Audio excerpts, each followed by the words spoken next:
নমস্কার, আলোক দিশা সঙ্গীত একাডেমিতে সকলকে স্বাগত জানাই। আজকে দেখতেই পাচ্ছেন স্বরলিপির অংশ, একদম প্রথম লাইনটি নিয়েছি। স্বরলিপির এই প্রথম লাইনেই কিন্তু আপনাকে বুঝে নিতে হবে গানটি কোন তালে আবদ্ধ। তাই দেখুন, একটাই টেকনিক মাথায় রাখলেই কিন্তু স্বরলিপি দেখেই কিন্তু আপনি তালের নাম বলতে পারবেন। আর দেখুন, এই যে জোড়া দুটো দাগ দেখতেই পাচ্ছেন, আমি কিন্তু ইঙ্গিত দিয়েছি আবার, তো জোড়া দুটো দাগ স্বরলিপিতে আছে। আর দেখুন, এই একটাই জোড়া দুটো মোটা মোটা জোড়া দুটো দাগ যেখান থেকে শুরু হচ্ছে সেখান থেকে কিন্তু তালটা শুরু হয়ে যাচ্ছে। আর মাঝে মাঝে যে একদম সরু সরু দাগগুলো আছে ওগুলো হলো তালের ভাগের ছন্দ, মানে ধরুন 3-2-2 তেওড়া, তো 3, তারপরে যে ভাগটা থাকে একটা ভাগ করা থাকে, সেগুলো হলো ওই একদম ছোট ছোট দাগগুলো। আর যে আবার শেষে গিয়ে দেখুন একটা মোটা দাগ আছে, ওটা হলো তালের শেষ। তাহলে কি আসছে, এই যে প্রথমে জোড়া দুটো দাগ, এই জোড়া দুটো দাগের পরে দেখুন প্রথমে 3 মাত্রা গেল, মানে গা আ রে 3 মাত্রা গেল, তো তারপরে একটা সরু দাগ গেছে, ওটা হলো তালের ভাগ। আবার দেখুন আবার 3 মাত্রা গেল, আবার সরু দাগ গেছে, আবার সরু দাগ গেছে, এই করে করে দেখুন 3-4-12, মানে 3-3-3-3 ছন্দ, মানে এটা কি তাল? একতাল, ত্রিমাত্রিক একতাল, 3-3-3-3 ছন্দ।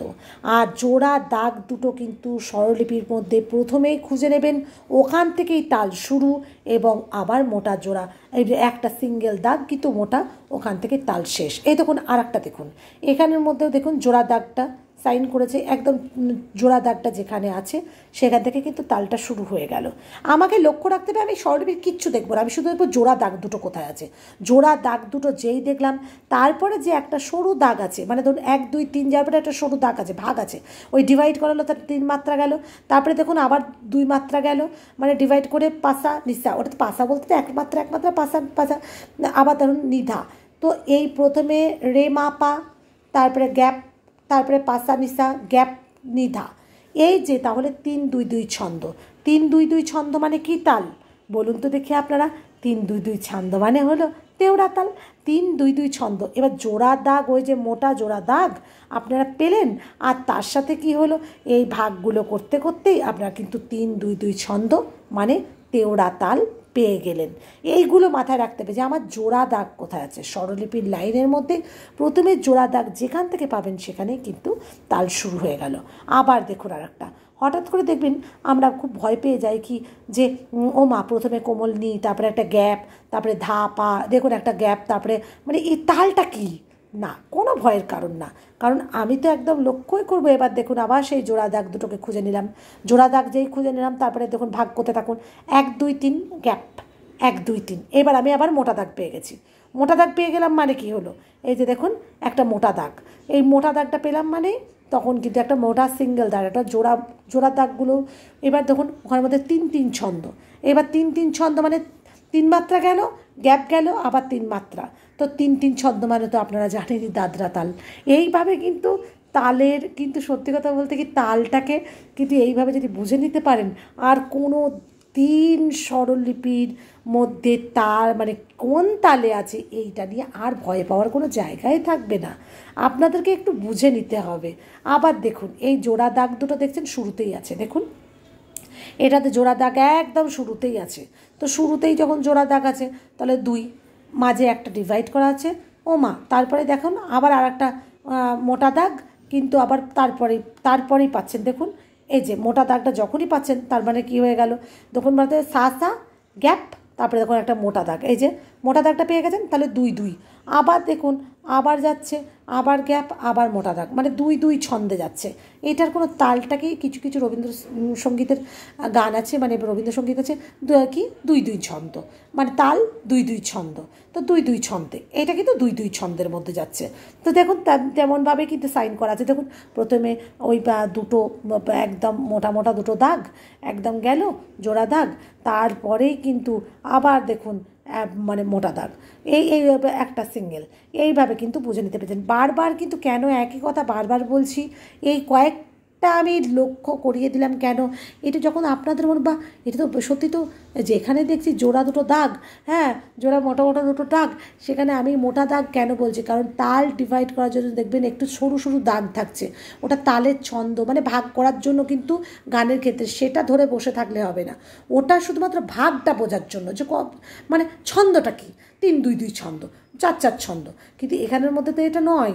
আবার দেখুন এটাও কিন্তু তেওড়াতালি আছে, কিন্তু যেটা দেখাচ্ছি 3-2-2 ছন্দ, তাই নয় কি, এরকম জোড়া দাগ প্রথমে শুরু, তারপরে ধরুন আবার একটা গ্যাপ গেল, নিশিত গ্যাপ, হ্যাঁ তারপরে রা গ্যাপ, রা আর তারপরে হচ্ছে হ্যাঁ তেওড়া, 3-2-2 ছন্দ, এইভাবে কিন্তু বুঝে নিতে হবে।